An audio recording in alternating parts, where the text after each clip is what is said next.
सखी सहेली।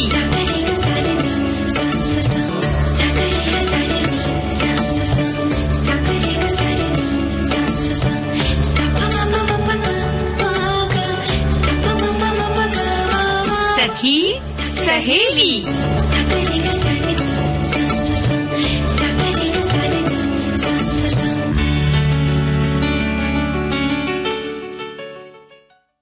सखी सहेली कार्यक्रम सुनने वाली सभी सखियों और सखाओं को मंदाकिनी जोशी और मंजरी वर्मा का प्यार भरा नमस्कार। नमस्कार। कैसी हो मंजरी? बिल्कुल ठीक है। हाँ, देखिए बसंत आने वाली है और आज लग रहा है आपको देखकर कि बसंत आ गई है।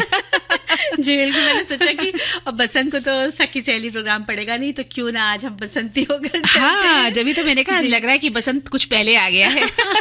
बिल्कुल, क्योंकि हाँ। हम तो उसको मनाएंगे सरस्वती पूजा और बसंत पंचमी 2 फरवरी को मनाएंगे। बिल्कुल, लेकिन उसकी चर्चा हम आज इस कार्यक्रम में करेंगे, है ना? और सभी जो हमारे सभी सखियां श्रोता लोग मंच से जुड़ गए हैं, तो उनका सभी एक बार फिर से स्वागत करते हैं और विषय बता देते हैं मंदाकिनी जी कि सखी विशेष के अंतर्गत हम बात करेंगे पद्मश्री सुभद्रा देवी जो पेपर मैशी कला से जुड़ी हुई है, उनके बारे में बात करेंगे और साड़ियों की दुनिया की बात करेंगे। अरे वाह, कौन सी साड़ी मुझे गिफ्ट करने वाली है आज आप? अरे वाह, क्या बात है, चंदेरी साड़ी गिफ्ट करेंगी मुझे। बहुत ही सुंदर साड़ी होती है ये। हाँ? और 1 फरवरी को भारतीय तट रक्षक दिवस है, तो इसके बारे में भी हम चर्चा करेंगे। और हमने बता ही दिया कि सरस्वती पूजा और बसंत पंचमी 2 फरवरी को, तो उसके बारे में बात करेंगे। और जीव जंतु कल्याण दिवस 2 फरवरी को है और विश्व आर्द्र भूमि दिवस भी 2 फरवरी को तो है। तो इन दोनों दिवस की पहले से ही बधाई दे देते हैं, शुभकामनाएं दे देती हैं, क्योंकि इन विषयों का जो दिवस है इनका महत्व बहुत ज्यादा है हमारे जीवन में और इनकी चर्चा करना बहुत जरूरी है। तो आज इस कार्यक्रम में इन सभी विषयों पर प्रकाश डाला जाएगा। बिल्कुल। तो भाई सबसे पहले शुरू कर देते हैं महिला से। जी बिल्कुल, क्योंकि सखी विशेष है ना? जी बिल्कुल विशेष है। पद्मश्री सुश्री सुभद्रा देवी जी पेपर मैशी से जुड़ी। और मंदाकिनी जी, रंग बिरंगी कला जो विभिन्न प्रकार की कलात्मक डिजाइन्स होती हैं उनमें, और किसी का भी मन मोह लेती जब कला को हम देखते हैं। और ऐसी ही बिहार की मिथिला की मधुबनी कलाकार सुभद्रा देवी जी हैं, जिनके हाथों के हुनर ने अपनी मधुबनी की जो कला है, कला को सीखा और जो पेपर मैशी की कला कहलाती है। और इसमें पुराने रद्दी कागजों को गलाकर मसल कर आकृतियां बनाई जाती हैं। कपड़ों का भी कभी कभी इस्तेमाल किया जाता है और सूखने पर चटक रंग भरे जाते हैं। सुभद्रा देवी ने ये कला सीखी और उसमें महारत भी हासिल की और सन 2023 में उन्हें पद्मश्री पुरस्कार से सम्मानित किया गया।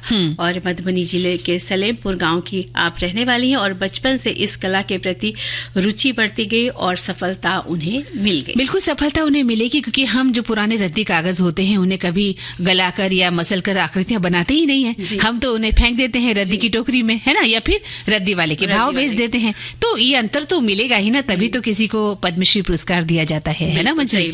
और बचपन से ही अगर उनकी हम बात करें ना, तो वो चूल्हा, गुड़िया, गुड्डे, खिलौने, पेंसिल आदि जो है बनाया भी करती थी। और बाद में उन्होंने दूल्हा दुल्हन, डोली है, लुड्डो है, पशु पक्षी है, गाय है, कुत्ता है, तोता है, गाय बछड़ा, चाबी का गुच्छा, प्लेट, कटोरी, ट्रे, मुखौटे, ज्वेलरी, मॉडर्न आर्ट और भगवान की मूर्तियां भी बनाई। और पेपर मैशी की कला में जो भी सामान लगता था वो तैयार करके कागज की लुगदी में नीला थोता और गोंद मिलाकर पेस्ट बनाती और फिर आकृतियों को आकार देकर सुखाती और उनमें रंग भर देती थी। बिल्कुल। और मायके से ही वो इस कला के अन्य लोगों को, जब वो मायके में थी तो वहां पर आसपास वो लोगों को देखा करती थी इस कला को बनाते हुए, तो तभी से उनकी रुचि वहां से होती गई और वो उनके मन में बस गई। और ससुराल आने पर वे गृहस्थी के संग संग इस कला में रमती चली गई और बहु बेटे संग रहकर भी वो इस कला में आज भी लगी हुई हैं। सरल स्वभाव की सुभद्रा जी को वर्ष 1980 में राज्य पुरस्कार, 1991 में राष्ट्रीय पुरस्कार मिला और 2023 में तो पद्मश्री मिला। और ये हमारे सबके लिए गर्व करने वाली बात बहुत है। और राष्ट्रपति भवन में जो इन्हें पुरस्कार मिला वो उनके यहाँ से सम्मानित हुई थी राष्ट्रपति के द्वारा और प्रशस्ति पत्र, मेडल व प्रमाण पत्र इन्हें उस दौरान मिला। बिल्कुल, उन्होंने जो कला को समृद्ध किया और साथ ही 100 से ज्यादा महिलाओं को इस कला को सिखाया। सबसे बड़ी बात कि वो खुद तो आत्मनिर्भर बनी और उन्होंने लगभग 100 से ज्यादा महिलाओं को सिखाया और उन्हें आत्मनिर्भर भी बनाया है। तो उनकी जो माँ थी वो महेश्वरी देवी नाम था उनका और उनके पिता का नाम रुद्र नारायण था। उन्होंने स्कूली शिक्षा प्राप्त की, लेकिन उनकी रुचि पेपर मैसी कला के प्रति बनी रही और उसके द्वारा आगे चलकर अपने परिवार की तमाम जिम्मेदारियों को भी पूरा करके उन्होंने इस कला को और भी निखार दिया। और दिल्ली, मुंबई और देश भर में अनेक जगहों पर प्रदर्शनी व कार्यशाला में पेपर मैशी कलाकृतियों के जरिए एक अलग पहचान बनाने में सफल रही। इस कला के द्वारा स्पेन में आयोजित प्रदर्शनी में शामिल हो चुकी हैं।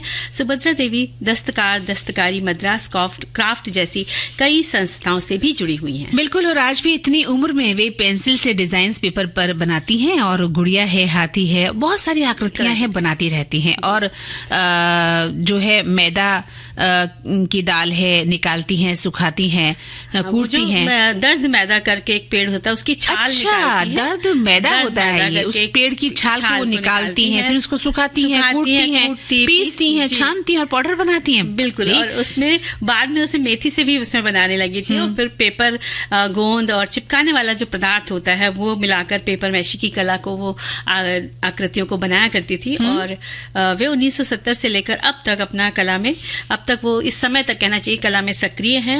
उनकी कलाकृति केले के बाग में कृष्ण और राधा ब्रिटिश संग्रहालय में प्रदर्शित है। तो ऐसी विलक्षण प्रतिभा की जो धनी है सुभद्रा जी से हम सभी को प्रेरणा भी लेनी चाहिए बहनों, सखियों, और ये देखना चाहिए कि कितनी लगन, मेहनत और हौसला उन्होंने बनाए रखा, और आज तक वो हौसला कायम है, और तभी वो इतनी सफल भी हैं। अगर हम सखियां भी घर गृहस्थी के अलावा या नौकरी के अलावा अन्य कलाओं में अपने आप को निपुण कर लेती हैं मेहनत के साथ साथ, तो एक दिन जरूर सफलता को बिल्कुल पा सकती हैं। और देखिए बहुत सारे संदेश भी आ गए हमारे पास, तो एक संदेश पढ़ लेते फिर एक गीत सुनते हैं। हाँ बिल्कुल। लिखते हैं कि सुभद्रा देवी पेपरमेशी कला में इकलौती महिला है जिन्हें पद्मश्री सम्मान दिया गया। वो बताती हैं कि इस कला की वजह से उन्हें पहली बार 1980 में, जैसा हमने बताया, राज्य सरकार के उद्योग विभाग और 1991 में केंद्र सरकार द्वारा सम्मानित किया गया। सुभद्रा देवी ने पेपरमेशी को अपना पूरा जीवन समर्पित किया है, जिनके कारण उन्हें काफी सम्मान मिला। उन्होंने न सिर्फ कला को समृद्ध किया बल्कि 100 से अधिक, जैसे बताया है आपने, महिलाओं को भी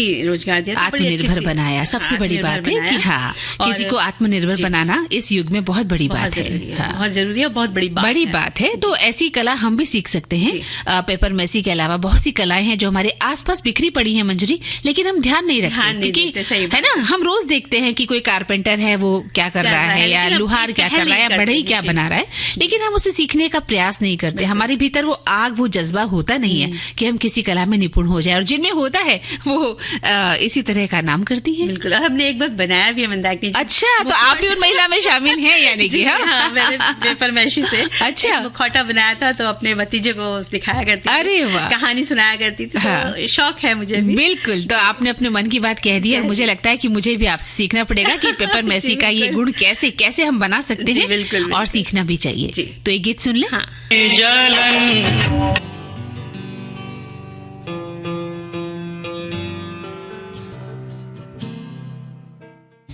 तो इस अंतराल के बाद सभी सुनने वालों का स्वागत है। बिल्कुल, स्वागत करते हैं। तो आप कह रही थी कि आप मुझे साड़ी गिफ्ट करने वाली हैं। हाँ, चंदेरी साड़ी करने वाली हैं, तो उसके बारे में बताइए तो सही, किस रंग की मुझे साड़ी देंगी, कहाँ से लाएंगी, कैसी होती है, और इसमें मैं कितनी कैसे लगूंगी ये भी तो बताइए। नहीं, लगेंगी तो आप पक्का बहुत अच्छी लगेंगी।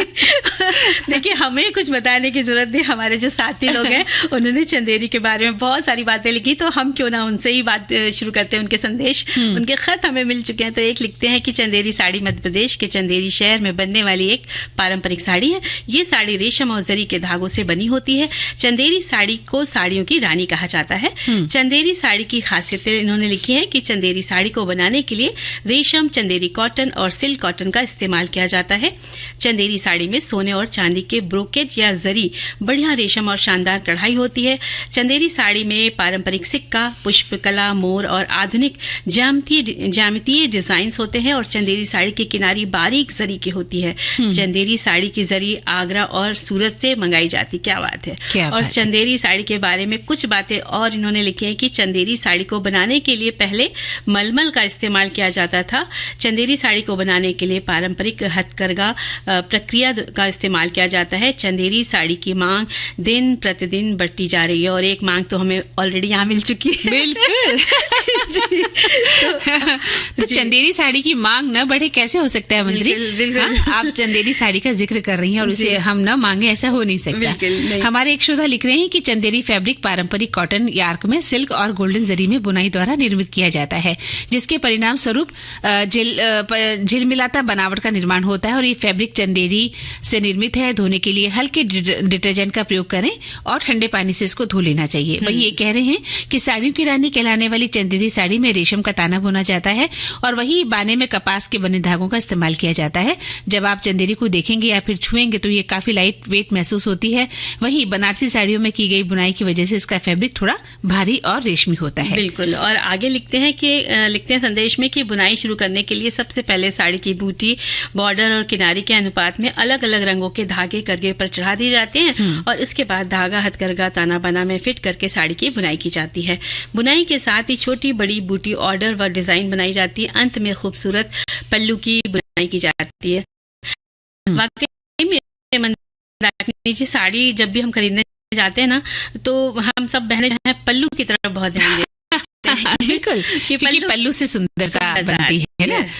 तो ये भी लिखते हैं कि चंदेरी साड़ी बनाने की प्रक्रिया में कई चरण शामिल है। इसमें सूत तैयार करना, ताना बाना बनाना, जरी जोड़ना, फिनिशिंग शामिल है। चंदेरी साड़ी बनाने की प्रक्रिया भी ऐसी है कि कच्चा माल लेते हैं। चंदेरी साड़ी बनाने के लिए रेशम और कपास के धागे खरीदे जाते हैं। सूत तैयार किया जाता है, सूत को सावधानी से काटा जाता है और फिर रंगा जाता है। ताना बाना बनाना, तैयार सूत से ताना बाना बनाया जाता है। जरी जोड़ना, कपड़े में जरी और सोने चांदी के धागे होते हैं। फिनिशिंग करते हैं और उसके बाद इसे प्रेस करके चमकदार बनाया जाता है। और चंदेरी की साड़ी को जब कहते हैं ना कि गाल में ऐसे लगाओ तो मुलायम मुलायम सी लगती है। अच्छा, इतनी मुलायम भी होती है। मुलायम होती है वो। हाँ। और हमारे एक साथी और संदेश में लिखते हैं कि चंदेरी कपड़ा एक पारंपरिक हाथ से बना हुआ कपड़ा है जो अपनी महीन बनावट और पारदर्शिता के लिए जाना जाता है। इसे मुख्य रूप से रेशम, कपास या दोनों के मिश्रण का उपयोग करके बनाया जाता है, जिसे अक्सर जरी धातु के धागे से सजाया जाता है। यानी बहुत खूबसूरत ये साड़ी होती है। बिल्कुल। एक श्रोता लिखते हैं कि चंदेरी साड़ी का इतिहास तो बहुत पुराना है और ये भारतीय बुनाई कला की धरोहर है। चंदेरी साड़ी की बुनाई कला का उल्लेख महाभारत काल में भी मिलता है। चंदेरी साड़ी की बुनाई कला की शुरुआत 2री और 7वीं शताब्दी के बीच हुई थी और इस साड़ी की खासियत इसकी बुनाई, तकनीक, रंग और पैटर्न है। इसमें कुछ खास जुड़ी बातें बताई है कि चंदेरी साड़ी की बुनाई रेशम और सूती धागों से होती है, हथकरघे से बुनी जाती है और बनाने में थोड़ा समय लगता है, लेकिन मेहनत और विशेषज्ञता जरूर होनी चाहिए। साथ ही सांस्कृतिक महत्व के जटिल पैटर्न और रूपांकनों से इसे सजाया जाता है और इसे साड़ियों की रानी कहा जाता है और मुगल काल में शाही परिधान के रूप में भी इसे पहना जाता था। और देखिए, जब साड़ी पहनती हैं हम सभी बहनें, हम सब लोग, तो कैसा रूप निखर के आता है। बिल्कुल, बहुत ही सुंदर रूप लगता है और तब ये गाना खुद ब खुद कोई गाने लगता है कि रूप तेरा ऐसा दर्पण में ना समा। को कहना चाहेंगे कि खुशी तो मिलेगी जब आपको साड़ी गिफ्ट में मिलने वाली हो। मंदाकिनी जी, मैंने तो पलक ही बंद कर ली थी। तो चलिए, इतनी खुश हो गई। हाँ, बिल्कुल। हम बात कर रहे थे चंदेरी साड़ी के बारे में। तो यह है कि मध्य प्रदेश के अशोकनगर जिले में चंदेरी एक गांव है। चंदेरी की साड़ियों से इसकी पहचान बनी। भारत ही नहीं, विश्व में भी ये प्रसिद्ध है और चंदेरी के इतिहास का उल्लेख रामायण और महाभारत काल में भी किया गया है। और ऐसा कहा जाता है कि वैदिक युग में भगवान श्री कृष्ण की बुआ के पुत्र शिशुपाल ने इसकी खोज की थी और 11वीं शताब्दी में लिखित उल्लेख है। तो चंदेरी साड़ियों की परंपरा 13वीं शताब्दी में 1350 के आसपास कोली बुनकरों द्वारा शुरू की गई थी। बिल्कुल सही कहा मंजरी आपने। और वहीं 17वीं सदी की बात करें तो बड़ौदा है, नागपुर है और ग्वालियर जिले में जो बसने वाले बुनकर थे ना, तो वहां के राजघरानों की महिलाओं के लिए भी चंदेरी साड़ियां वो बुना करते थे। और मुगल काल की बात करें तो वो ढाका से बारीक मलमल की रेशे मंगवाते थे और इसकी खासियत में ये भी कहा जाता है कि ये साड़ी मुट्ठी में आ जाए इतनी छोटी भी हो जाती है। पुराने समय में राज परिवारों की स्त्रियां जो हैं केसर से निकाले गए रंग से धागे रंगवाकर साड़ियां बनवाती थी और जिससे केसर की महक आती थी और उनके शौक भी खास हुआ करते थे। बिल्कुल। और चंदेरी के कपड़े में समय के साथ साथ बदलाव देखा गया मंदाकिनी जी। और सन 1890 में ये जो परिवर्तन हुआ था और जब बुनकर हाथ से बने यार्न के बजाय मिल मेड यार्न से कपड़ा बुनने लगे थे। 1970 के करीब बुनकरों के ताने बाने में ताना सूती और बाना सिल्क का इस्तेमाल किया करते। इससे कपड़े में मजबूती आई। नल फार्मा, डंडीदार, चटाई, जंगला और मेहंदी वाले हाथ जैसे चंदेरी साड़ी के पैटर्न बहुत प्रसिद्ध हुए। चंदेरी फैब्रिक को साल 2004 में एक भौगोलिक सांकेतक यानी कि GI टैग के रूप में दर्ज किया गया। बिल्कुल सही कहा। GI टैग जो था उसके रूप में इसको दर्ज किया गया है। और हथकरघे की बात करें तो सूत के धागे को सावधानी से इसमें जोड़ा जाता है और धागा चढ़ाया जाता है, फिर नाला फेरना कहा जाता है उसे। पूरा दिन लग जाता है। 2 बुनकरों के सहयोग से ये काम होता है और बुनाई की शुरुआत साड़ी की बूटी, बॉर्डर और किनारी में अलग अलग धागों से होती है। गणना भी की जाती है जिसमें बूटियां जो है सही बने, और जरी और सोने और चांदी के धागे भी जोड़ना बहुत ही मुश्किल काम होता है मंजरी। बाद में इसको फिनिशिंग करते हैं, प्रयास और मोतियों का, नगों का काम होता है। तैयार चंदेरी साड़ियों की जो सुंदरता है वो निखर जाती है, और इनका कलर कॉम्बिनेशन में बैकग्राउंड और बॉर्डर का खास ध्यान रखा जाता है, जैसे केसरिया, लाल, मरून, गुलाबी, बादामी, मोर, गर्दनी, तोता पंखी रंगों का इस्तेमाल खास तौर से होता है। और हल्के और गहरे रंग से बनी साड़ियां गंगा जमुना साड़ी के रूप में भी जानी जाती है। बिल्कुल। और एक साड़ी से को बनाने में लगभग मंदाकिनी जी 1 से 2 महीने का समय लग जाता है, इससे ज्यादा भी लग जाता होगा जैसा वर्क होता होगा। और बुनाई, कसीदाकारी और डाई का सफर तय कर चंदेरी साड़ी तैयार हो पाती है। और इसकी खासियत ये भी होती है कि साड़ी में विरोधी रंगों को चुना जाता है, जैसे काले रंग के साथ नारंगी, नीले संग काला, गुलाबी के साथ लाल रंग। और आजकल बेज, क्रीम और आइवरी कलर भी बहुत चला है। फैशन में पेस्टल शेड भी देखने को मिलता है, इससे साड़ी का लुक बढ़ जाता है। बिल्कुल सही कहा, साड़ी का लुक बढ़ जाता है। ज्यादातर लोग आजकल पेस्टल शेड की साड़ियां लेते भी हैं मंजरी। शादी विवाह में जब हम देखते हैं स्त्रियों को तो ये कलर बहुत बहुतायत मात्रा में मिलता है। और साड़ी की बुनाई से पहले पेपर की एक प्लेन शीट पर पूरी साड़ी को पेंट कर दिया जाता है। किस तरह की डिजाइन हो, रंगों को सेट करना पड़ता है। उसके अलावा जो ग्राफ पेपर है उस पर एक नक्शा बनाया जाता है और उसी के अनुसार धागों को और रंगों को लगाया भी जाता है। बिल्कुल। और चंदेरी की खास साड़ी गोल्डन सिक्का डिजाइन जरूर पहने, क्योंकि वो बहुत सुंदर भी लगती है। तो हमारे जो संदेश में भी लिखते हैं कि मध्य प्रदेश के अशोकनगर जिले का जिक्र आते ही जहन में सबसे पहला नाम चंदेरी का आता है। इस ऐतिहासिक नगरी में बुनी गई साड़ियां दुनिया भर में फेमस है। चंदेरी साड़ी वजन में हल्की होती है और सूती और सिल्क में भी मिलती है। हमारी सखी लिखती हैं कि चंदेरी में 2,500 रुपए से लेकर 1.25 लाख रुपए तक की साड़ियां बुनी जा रही हैं। क्या बात है, बिल्कुल सही कहा। लेकिन अगर आप थोड़ा सा कम लेना चाहती हैं, जिनका जेब अलाउ नहीं करता है, तो 1,000 से भी साड़ी जितनी हमारी चादर हम उतने ही पैर फैलाएं। क्योंकि अगर परिवार बड़ा है और घर की हर स्त्री चंदेरी साड़ी पसंद करती हो तो थोड़ा सा कम रेट में भी साड़ी ली जा सकती है। ठीक है, थोड़ा ये जरूर होगा कि वो कितनी शुद्ध है या कितनी नहीं है, थोड़ा अंतर आएगा, लेकिन बजट से ले सकते हैं। हाँ, बजट से ली जा सकती है। और मंदाकिनी जी देखिए, एक संदेश हम थोड़ा सा लेते लिखते हैं कि साड़ी खूबसूरत हो, फैशन में हो, आरामदेह हो तो हम महिलाएं उसे जरूर ही पसंद करती हैं। और हम सभी के वार्डरोब में एक चंदेरी साड़ी तो जरूर होगी। महाभारत काल में उल्लेख मिले चाहे ना मिले, गूगल पर अब सब उल्लेख मौजूद है। और हमारे एक श्रोता और लिखते हैं कि कुछ भी कहिए, आप दोनों सखियों की आवाज काफी हद तक एक दूसरे से मिलती जुलती है और अंदाज भी। तो शुक्रिया, आप इतना नोटिस करते हैं। शुक्रिया इतना गहराई से हमें सुनने के लिए। और अगला गीत आप सुनना चाहती हैं, आपके चेहरे को देखकर मुझे लग रहा है मंजरी जी अंतराल का समय तो नहीं हुआ। बिल्कुल वही मैं कहने वाली हूँ। उसके बाद वालों का स्वागत है और अब सुन लेते हैं। विविध भारती पर धूम मचा रहा है हेलो फरमाइश। मुद्दत से दूर थे तुम हम, एक जमाने के बाद मिलना अच्छा लगा। जब से ये प्रोग्राम बंद हुए थे ना, तब लोग चर्चाएं करते थे कि विविध भारती से कब प्रोग्राम चालू होंगे। हम लोगों को अब सफलता मिली है तो हमें बहुत खुशी है सर। श्रोताओं की पहली पसंद, पहला प्यार होता है ना, फोन इन प्रोग्राम होता है कि अपनी आवाज करोड़ों लोगों तक पहुंचे। और एक ऐसा रेडियो स्टेशन विविध भारती है कि आवाज श्रोताओं के कानों में गूंजती है। आपको बता दें, हेलो फरमाइश कार्यक्रम के लिए आप भी कर सकते हैं फोन कॉल। रिकॉर्डिंग बुधवार को दिन में 11 बजे से लेकर 1 बजे के बीच। हेलो फरमाइश कार्यक्रम का प्रसारण मंगलवार और गुरुवार को शाम 4 बजे।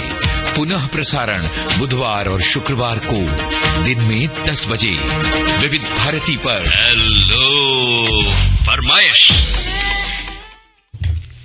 तो देखिए, हम बात करने वाले हैं भारतीय तट रक्षक दिवस के बारे में, जो कि 1 फरवरी को है।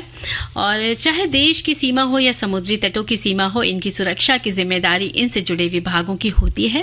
और जिन्हें कठिन ट्रेनिंग देकर एक मजबूत प्रहरी बनाया जाता है, जो दिन रात अपनी ड्यूटी पर तैनात रहकर सीमा की सुरक्षा में डटे रहते हैं। और भारतीय तट रक्षक दिवस जो 1 फरवरी को है, हम आज इस विषय पर चर्चा कर रहे हैं। इंडियन कोस्ट गार्ड के दिवस की स्थापना तट रक्षक अधिनियम 1978 द्वारा 1 फरवरी 1977 को की गई थी। तट रक्षक दिवस के कार्यों, उनकी उपलब्धियों, सफलताओं और सम्मान देने के लिए ये दिवस मनाते हैं। बिल्कुल सही कहा आपने, ये 1 फरवरी को हम मनाएंगे, क्योंकि उस दिन हमारा कार्यक्रम सखी सहेली नहीं जाता है और हमारे श्रोता इस विषय पर खास जानकारी चाहते भी हैं। तो आज इस विषय पर हम बात कर रहे हैं। और वयम रक्षाम यानी हम रक्षा करते हैं। तो भारतीय जो तट रक्षक का आदर्श वाक्य है वो ये है, वयम रक्षाम। भारतीय तट रक्षक बल विश्व का जो है मंजरी चौथा सबसे बड़ा तट रक्षक बल माना गया है और इसका उद्देश्य है कि जो समृद्ध और तेल, मत्स्य एवं खनिज और अपतटीय जो संपत्ति की सुरक्षा करने से इसका अर्थ हम लेते हैं। जो जहाज है, नौका है, समुद्र में व्यापार के लिए जाते हैं या जो सवारियां इसके द्वारा देश विदेश में जाती हैं, उनकी सुरक्षा करते हैं और ये जो तट रक्षक बल के सदस्य हैं उनका काम होता है सुरक्षा करना। जी, और समुद्र पोत परिवहन, मछली और अन्य जीव जंतु के अवैध शिकार पर नजर रखती है। समुद्री तटों की स्वच्छता हो इसका ख्याल रखा जाता है और समुद्री पर्यावरण और दुर्लभ प्रजातियों की सुरक्षा करना, युद्ध के दौरान नौसेना की सहायता करना और समुद्रों में अथाह खजाना वनस्पतियां होती है मंदाकिनी जी, उनकी सुरक्षा करना भी होता है। और जो वहाँ पे जैसे शैवाल है और सीप, मोतियां अगर हम सब मिलते हैं वहाँ पे, तो वहाँ पर कोई अवैध तरीके से ना उस पर तस्करी ना हो, इसका भी ध्यान रखा जाता है। और तस्करी रोधी अभियानों में सीमा शुल्क विभाग और मछुआरों की सुरक्षा, समुद्री तूफानों, भीषण बारिश के दौरान जाने से उन्हें रोका जाता है। बिल्कुल सही कहा आपने। और समुद्री क्षेत्रों में जो है कृत्रिम जो द्वीप है, अवतटीय संस्थापनाओं और अन्य संरचना की सुरक्षा और संरक्षण, इसको सुनिश्चित भी करना इनका कार्य में होता है। और इसमें कार्य क्या किया जाता है कि वीरता और समर्पण की जो भावना है होती जो है, मतलब हाँ, जो इसके प्रति कार्य करते हैं, उनके प्रति जो है हम लोग समर्पण की और वीरता की भावना से हम लोग रखते हैं भावना, और उनको जो सम्मान भी दिया जाता है इसी तरह का। और इस दिवस की हम सभी को बधाई भी देते हैं क्योंकि भारतीय तट रक्षक जो है वो हमारे लिए बेहद महत्वपूर्ण है। जी, ठीक है। तो बधाई के साथ एक गीत। तो हम लोग बात करने वाले हैं सरस्वती पूजा और बसंत पंचमी, जो 2 फरवरी को मनाई जाएगी। बड़े धूमधाम से मनाई जाती है। और माँ सरस्वती विद्या और कला की देवी, जिनके जन्मोत्सव के रूप में प्रत्येक वर्ष माघ माह की शुक्ल पक्ष की पंचमी तिथि को बसंत पंचमी पर्व के रूप में ये मनाई जाती है। और इस दिन गंगा स्नान, प्रातः स्नान करके लोग घरों में भी सजकर तैयार हो जाते हैं, पीले वस्त्र पहनकर। बहुत एकदम मान्यता है कि पीले वस्त्र पहनेंगे और माँ सरस्वती के लिए भी पीली चुनरी, पीले वस्त्र और पीले फूलों का श्रृंगार किया जाता है। और पीले प्रसाद भोजन को भी पीले रंग का ही बनाया जाता है और बड़े ही मंत्रोच्चार के साथ विधिवत सभी माँ की पूजा करते हैं। बिल्कुल सही कहा। और देखिए, बसंत पंचमी का जो दिन है, हमारे श्रोता लिख रहे हैं कि मूल रूप से ज्ञान, संगीत और कला की देवी माँ सरस्वती के दिन के उत्सव के साथ साथ ऋतु परिवर्तन का भी प्रतीक माना जाता है। और ये दिन हम सभी को ज्ञान, संगीत, शिक्षा के महत्व को जानने, समझने और उसे अपने दैनिक जीवन में उतारने को भी प्रेरित करता है। इस दिन पीले रंग का बहुत ज्यादा महत्व होता है। हमारे शहर में गायत्री शक्तिपीठ के द्वारा छोटी छोटी कन्याओं को पीली साड़ी पहनाकर सिर पर कलश रखकर बहुत बड़ी शोभा यात्रा निकाली जाती है। फिर गायत्री शक्तिपीठ में माँ सरस्वती का पूजन विधि विधान से किया जाता है। और एक लिखते हैं कि जब मन में उमंग का संचार हो तो समझो बसंत है, और जब मन में अध्यात्म की धवल धारा में डूबकर ज्ञान की देवी का स्मरण करें तो समझो बसंत है। बिल्कुल। जब अज्ञान के अंधेरे को गुरु अक्षर ज्ञान के सूरज से दूर करना आरंभ कर दे तो समझो बसंत है। और जब हृदय में प्रणय का पल्लव हो जाए तो समझो बसंत है। बसंत पंचमी पर देवी सरस्वती की पूजा ज्ञान प्राप्त करने का प्रतीक है। वही इस दिन होने वाला विद्या आरंभ संस्कार धर्म पथ पर चलने का संदेश देता है। बिल्कुल, जैसे कहा जाता है ना मंजरी की जिया जब झूमे सावन है ना, तो वही मैंने इस कार्यक्रम शुरू में कहा था कि हमारे स्टूडियो में भी आज बसंत आया हुआ है। और मुझे याद है मंदाकिनी जी, जब बसंत होता था जिस दिन, उसके एक दिन पहले से ही घर में मम्मी वगैरह कपड़े की तैयारी करने लग जाती। जो कई बार होता था कि नहीं भाई इस बार नया नहीं बन पाया तो ठीक है, नया थोड़ा सा दुपट्टा ले आए या रुमाल तो ही पीले रंग लेकिन से, पीला रंग होना जरूरी होता है। तो मुझे याद है हम लोग छोटे छोटे थे, माँ ने रुमाल भी रंग दिया ना, तो हम लोग उसको ऐसा घुमाते थे दिन भर, जैसे लगता था वो पूरा पहन लिया। लेकिन वो हमारा मन कितना उल्लसित होता था ना। सबसे बड़ी बात खुश हो जाते। बसंत तो था जो थे हमारे भीतर, कितने बसंत, मतलब हम उस छोटे से रुमाल में भी खुश हो जाया करते थे कि बसंत आ गया है ना। तो एक श्रोता लिख रहे हैं कि देवी सरस्वती बुद्धि और विद्या की देवी है। उनके 4 हाथ हैं जो अहंकार, बुद्धि, सतर्कता और मन का प्रतीक है। वो अपने 2 हाथों में कमल और शास्त्र धारण करती है और अपने बाकी हाथों में 2 हाथों में वीणा, सितार जैसा जो वाद्य है वो बजाती हैं। एक सफेद हंस पर वो सवार है। उनकी सफेद पोशाक पवित्रता का प्रतीक है। ब्रह्मा जी ने अपने कमंडल से जल छींटा जिससे देवी सरस्वती प्रकट हुई हैं और ऐसा माना जाता है देवी सरस्वती ने वीणा बजाकर पूरे संसार में मधुर आवाज फैलाई और सृष्टि में जीवन का संचार हुआ। तभी से देवी सरस्वती को ज्ञान, संगीत और कला की देवी माना जाता है। और इस तिथि को बसंत पंचमी मनाया जाने लगा, बिल्कुल, है ना। और एक लिखते हैं कि बिहार में सरस्वती पूजा बड़ी ही धूमधाम और हर्ष उल्लास के साथ मनाई जाती है। मूर्तियों की स्थापना स्कूलों मोहल्लों में की जाती है। सरस्वती पूजा आज भी होती है। सरस्वती पूजा पीले वस्त्र पहनना, माँ सरस्वती को पुष्पांजलि अर्पित करना और अपनी किताब कॉपी उनके पैरों के पास रखना। उस दिन पढ़ाई की छुट्टी। माँ सरस्वती के साथ साथ भगवान शंकर की बसंत पंचमी के दिन पूजा होती है। उनका तिलक उत्सव मनाया जाता है। बेर, मिश्री, कंद, चने की फलियां, गेहूं की बाली, आम का मंजर, सुगंधित आम्र मंजरी और अबीर गुलाल से उनका अभिषेक किया जाता है। बिल्कुल सही कहा। और एक लिखते हैं कि 2 फरवरी को बसंत पंचमी का त्योहार बहुत ही धूमधाम से हम मनाएंगे और ऐसी मान्यता है कि माँ सरस्वती का जन्म हुआ था और सरस्वती से विद्या, बुद्धि, संगीत, कला और ज्ञान का वरदान मांगा जाता है। और ऐसा कहा जाता है कि माता सरस्वती को पीला रंग बहुत प्रिय था और इस दिन पतंग उड़ाने की भी परंपरा है। और पाठशालाओं में माता सरस्वती का पूजन होता है और इस दिन कविता पाठ, संगीत समारोह, नाटक इत्यादि भी होते हैं। बिल्कुल। और आगे लिखते हैं कि बसंत पंचमी बसंत ऋतु की शुरुआत का प्रतीक है। बसंत पंचमी को सरस्वती पूजा के नाम से भी जाना जाता है। इस समय सरसों के खेत खिल उठते हैं और जिसमें चारों तरफ पीली और खूबसूरत रंगत छा जाती है। इस दिन लोग पीले कपड़े पहनते हैं क्योंकि पीला रंग बसंत ऋतु को दर्शाता है। बसंत पंचमी माघ महीने के 5वें दिन मनाई जाती है, जो हर साल जनवरी या फरवरी में आती है। बसंत पंचमी नई चीजें शुरू करने या सीखने का समय है। इस दिन लोग ज्ञान, बुद्धि और कला की देवी की पूजा, सरस्वती देवी की पूजा करते हैं। माँ सरस्वती की मूर्तियों को सुंदर पंडालों में रखा जाता है और खास पकवान जैसे मीठे पीले चावल और खीर पूरी देवी को चढ़ाए जाते हैं। बच्चे रंग बिरंगी पतंगे उड़ाकर और नाच गाकर इस त्योहार को मनाते हैं। ये दिन सभी के लिए खुशियां मनाने का और कुछ नया सीखने और एकजुट रहने का है। और मंदाकिनी जी, घर में भी जो जिनके पास वाद्य यंत्र होते हैं तो वो उस दिन खास सभी यंत्रों की बाकायदा पूजा करते हैं। तो बड़ा अच्छा, कला की देवी सरस्वती का दिन होता है और ऐसी सम्मान करते, पूजा करते हैं। तो हम लोग सुनते हैं गीत।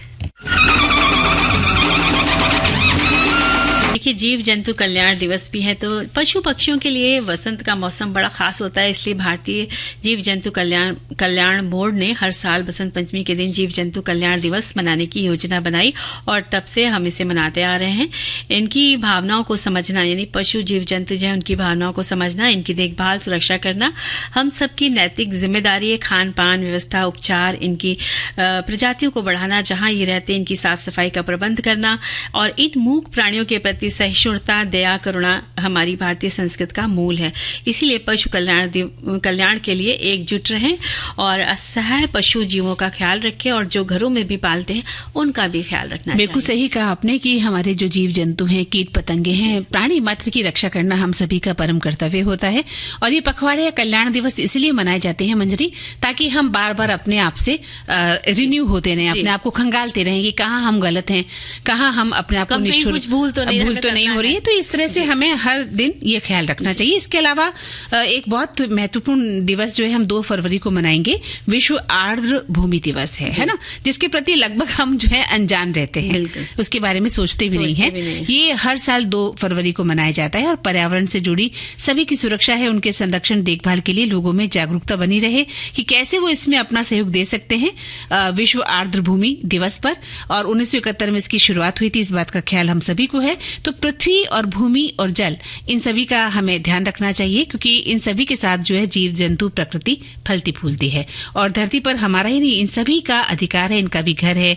नदियां, झील की बात करें, समुद्र की बात करें, जंगलों की, पहाड़ों की बात करें, तो बहुत सारे प्राणी, पादप और जीवों को हम देखकर आश्चर्य करते हैं। इतना कौतूहल होता है, इतना नमी में वो रहते हैं। अद्भुत संसार है हमारा, है ना। अगर हम पूरे संसार को देखें, मन की आंखों से भी देखें तो पता चलता है। सुंदर होते हैं, खूबसूरत रंग होते हैं, आकार होते हैं कि देखते ही बनता है। बिल्कुल। तो हमें जलवायु परिवर्तन की भी चिंता करनी है कि जलवायु परिवर्तन से जो जैव विविधता प्रभावित होती है, इसके संरक्षण के बारे में भी हमें सोचना है और इस तरह से हम अपनी भूमि की, मिट्टी की, सभी की रक्षा कर पाएंगे। जो मिट्टी का कटाव होता है ना मंजरी, वो भी बहुत ध्यान रखना होता है कि उससे कितना नुकसान होता है।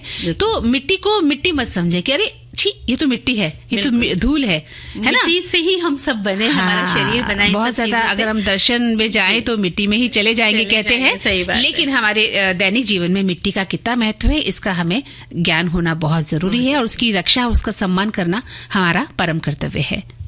जी आज बहुत सारी बातें हमने कर ली है और अब वक्त जो है इजाजत नहीं दे रहा कि हम कुछ और बातें करें। जी, तो सबको आने वाले त्योहार के लिए बहुत बहुत बधाई देते हैं और विदा लेते हैं, शुभकामनाएं देते हैं। और इस कार्यक्रम से मंदाकिनी जोशी और मंजरी वर्मा का नमस्कार।